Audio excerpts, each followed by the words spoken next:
don't look right now, but the person to your right is experiencing it right now. They may not be aware of it.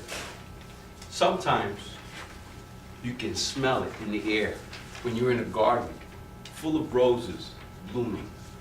Other times you can hear it, like on the Delaware in a late spring day when the snow melts, bringing along new rapids and a strong current. It goes by many different names: spring, fall, winter, puberty, menopause, maturity. But we normally call it change. And we're all going through it. Some changes we're aware of, others we're not. And I guess that's why Kafka said, one advantage in keeping a diary is that you become aware with reassuring clarity of the changes which you constantly suffer. We suffer changes every day, whether we know it or not. But we suffer them. Today, I want to talk to you about some of the changes that I've been through in my life. See, when I first got married, I was a simple guy. Really, nothing exciting about me. Then I became a father. And like most fathers, I became a hero. I was a hero to my kids. Why? Because I could throw them up in the air, I could fix their toys, I could fix things around the house. So I was a hero. But then, little by little, I started to change. And I really didn't realize it until my son was about 12 or 13 years old. You know that wonderful age when they discover that they know it all?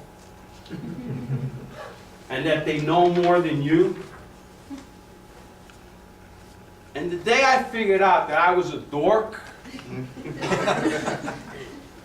was the day my son looked at me with that weird look in the eyes. You know the look? The look like you got two heads. So not only was I a dork, but I had two heads. And this went on for a while. But then one day, there was a change. Right before his eyes, I changed like that.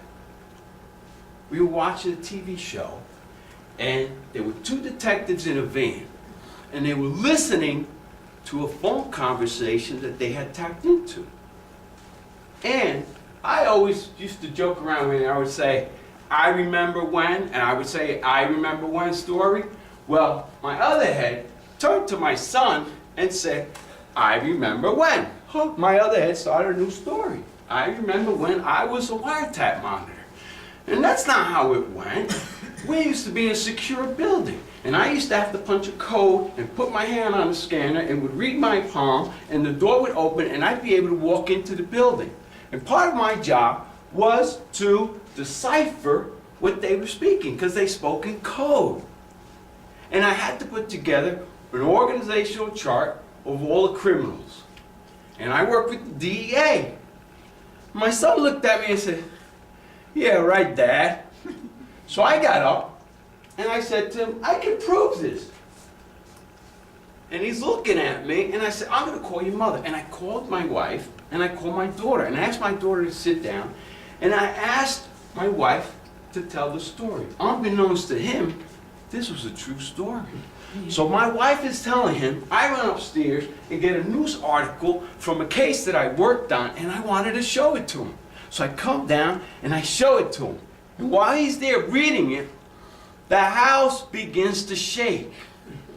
And when I look up, the roof opened up and a beam of light came down and illuminated my son. And I looked at him, his jaw dropped to the floor, his tongue rolled about 3 feet in front of him, and I could hear angels singing, la, la, la, la, la.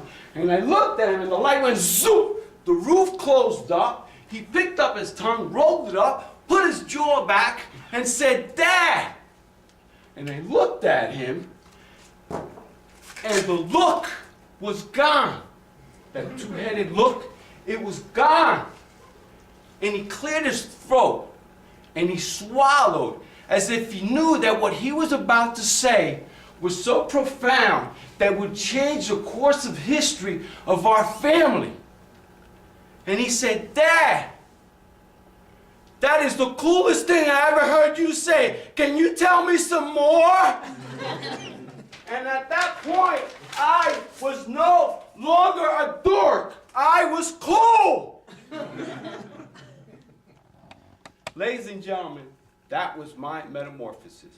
I went from being nothing to being a hero, to being a dork, to being cool. Now, for those of you that have not experienced this, I have something to tell you. A recommendation. Number one, write a diary of your changes. Maybe one day in the future you'll laugh about them. Embrace your changes. They won't last forever.